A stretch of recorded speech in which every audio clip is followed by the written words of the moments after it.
Hebrews chapter 9.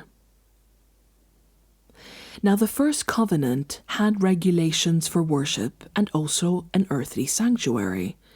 A tabernacle was set up in its first room with a lampstand and the table with its consecrated bread.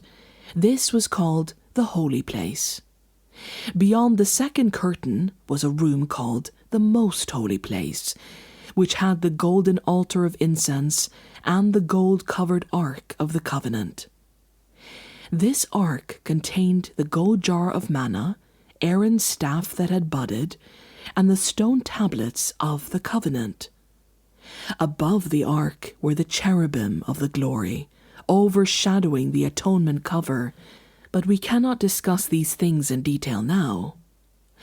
When everything had been arranged like this, the priests entered regularly into the outer room to carry on their ministry, but only the high priest entered the inner room, and that only once a year, and never without blood, for he offered for himself and for the sins the people had committed in ignorance.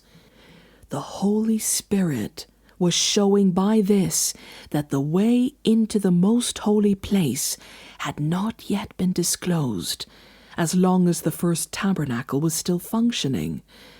This is an illustration for the present time, indicating that the gifts and sacrifices being offered were not able to clear the conscience of the worshipper.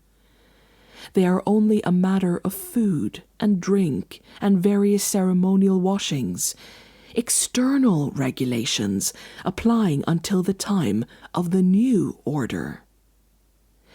But when Christ came as high priest of the good things that are now already here, he went through the greater and more perfect tabernacle that is not made with human hands, that is to say, is not a part of this creation. He did not enter by means of the blood of goats and calves, but he entered the most holy place once for all by his own blood, thus obtaining eternal redemption. The blood of goats and bulls and the ashes of a heifer sprinkled on those who are ceremonially unclean sanctify them so that they are outwardly clean.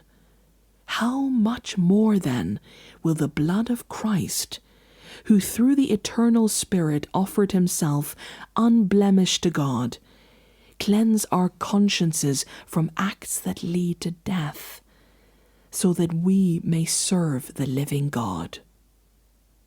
For this reason, Christ is the mediator of a new covenant, that those who are called may receive the promised eternal inheritance, now that he has died as a ransom to set them free from the sins committed under the first covenant.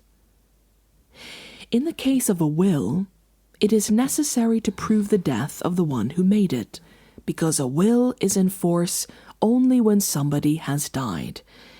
It never takes effect while the one who made it is living. That is why even the first covenant was not put into effect without blood. When Moses had proclaimed every command of the law to all the people, he took the blood of calves, together with water, scarlet wool, and branches of hyssop, and sprinkled the scroll and all the people. He said, "This is the blood of the covenant, which God has commanded you to keep." In the same way, he sprinkled with the blood both the tabernacle and everything used in its ceremonies.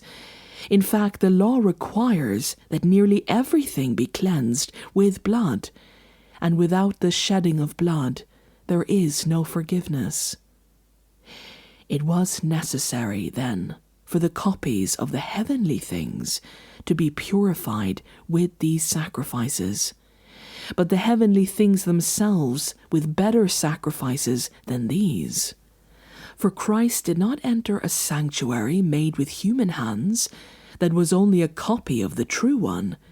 He entered heaven itself, now to appear for us in God's presence.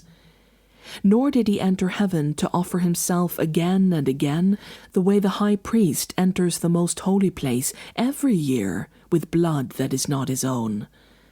Otherwise, Christ would have had to suffer many times since the creation of the world.